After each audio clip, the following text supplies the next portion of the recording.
Hello, ladies and gentlemen. Welcome back to Mundus talpas, a Spectre Evolution sequel project that I started. This is episode 3, and from now on, I will no longer be doing the normal intro I've been doing.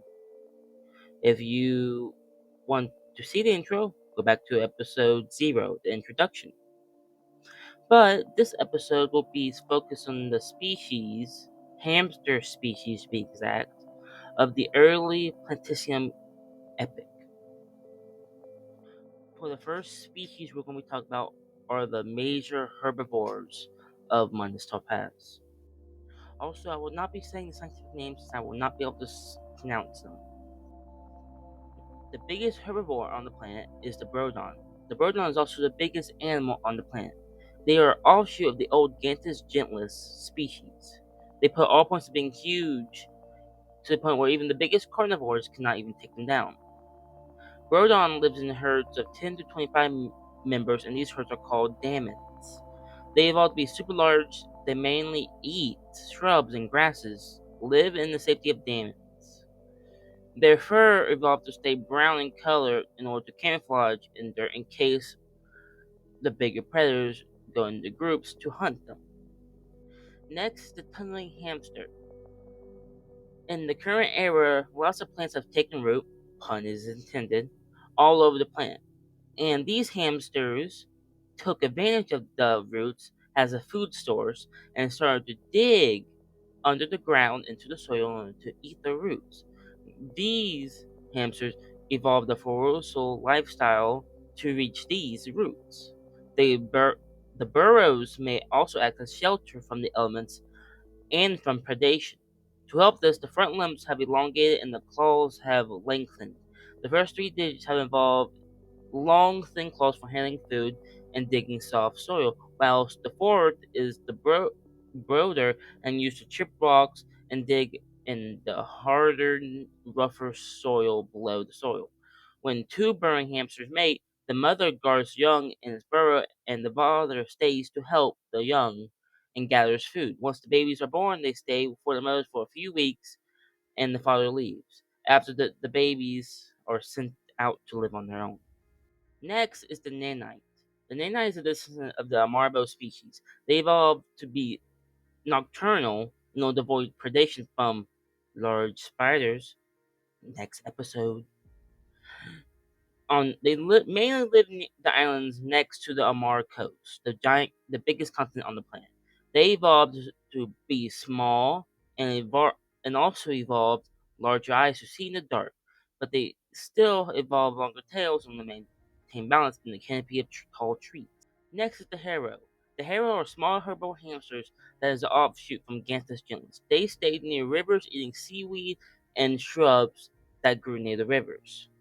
They are around 2 to 3.5 feet in height and being around 4 to 5 feet in length, and they are living happily without any predation except their children are prey for certain species. But when they reach adulthood, they are too big to be hunted by small predators. Next is the hamster. The hamster is descendant of the Gantus gentlis and have adapted life for the ever-growing plains. They have evolved to the size of 4 to 5 feet long and are very swift. Their scientific name means fast foot. The hamster is a herbivore that fills similar niche to gazelles on Earth and have extra long legs to run fast and evade predators.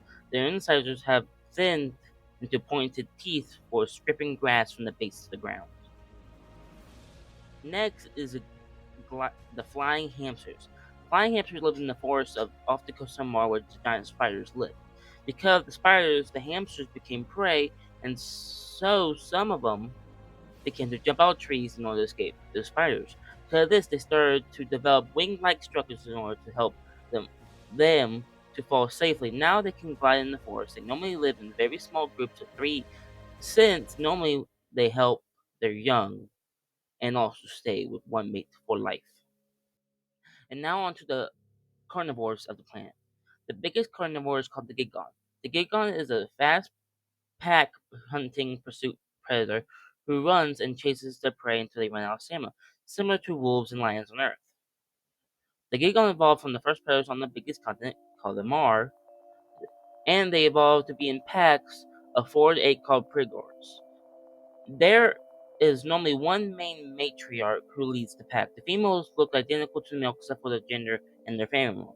They are around 2 to 3 feet in height and 4 to 5 feet in length, being around the same size of wolves on Mother Earth. Next, the Tio. Tio are mildly big hamsters that evolved to live near water in order to hunt for fish. They mainly eat young fish and the forager fish, but since their prey evolved to be bigger, so did itself. So they are around 3.5 to 5 feet in length and about 1.5 to 3 feet in height. They normally live in small packs of three called a family, and they sometimes hunt hero, but mainly the younger ones since they are too big to try and hunt since they are easily held off by small groups they live in. Next is the Tilids. These hamsters live in very wet and humid climates where dense swamp and jungles are. The reason for this is because they hunt and eat dragonflies and normal flies. They evolved a longer body in order to stay perfectly still on long, thin branches in order to make themselves seem invisible, especially since they evolved fur to look similar to the branches they hunt on.